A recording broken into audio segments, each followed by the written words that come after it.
Very good morning everyone. आज हम बात करेंगे आरजेएस या एपीओ मेंस एग्ज़ाम्स में अच्छी हैंडराइटिंग का क्या इम्पोर्टेंट रोल होता है।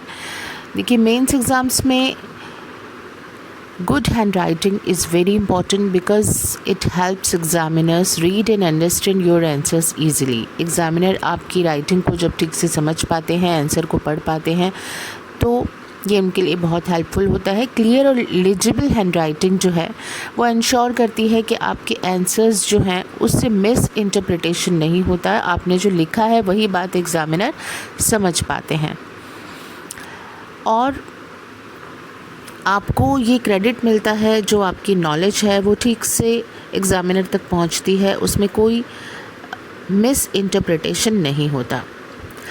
और डायरेक्टली हम ये नहीं कह सकते कि this is link to scoring extra marks. जो एलिजिबल हैंडराइटिंग है वो अनॉय कर सकती है एग्ज़ामिनर को, जो उसे पढ़ने में डिफ़िकल्टी आए, और इस तरह से इनडायरेक्टली जो है वो आपके मार्क्स पे इफ़ेक्ट पड़ता है, रिडक्शन ऑफ मार्क्स होता है।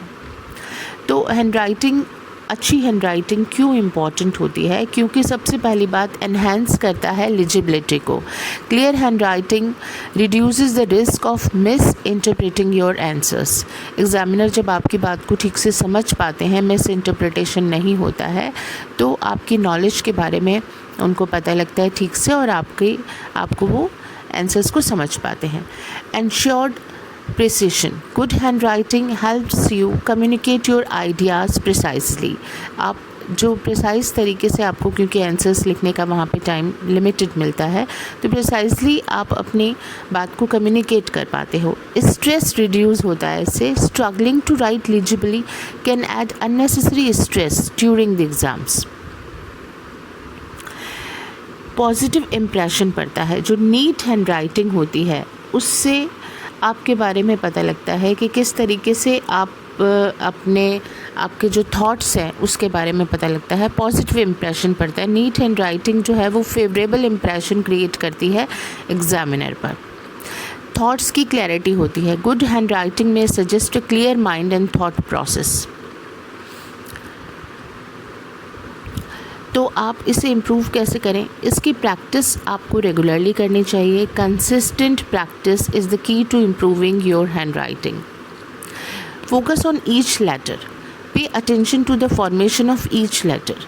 ऐसा नहीं, अब हम एक दिन में तो चेंज नहीं कर पाएंगे, बहुत लिमिटेड टाइम में, लेकिन आप एवरी टाइम जब आप लिख रहे हैं तो आप ये ध्यान रखें कि आपको सिर्फ ये नहीं कि लिख के काम ख़त्म किया, आपको ये कोशिश करनी है कि हर बार मुझे थोड़ा थोड़ा बेहतर और साफ़ सुथरा लिखने की कोशिश करनी है।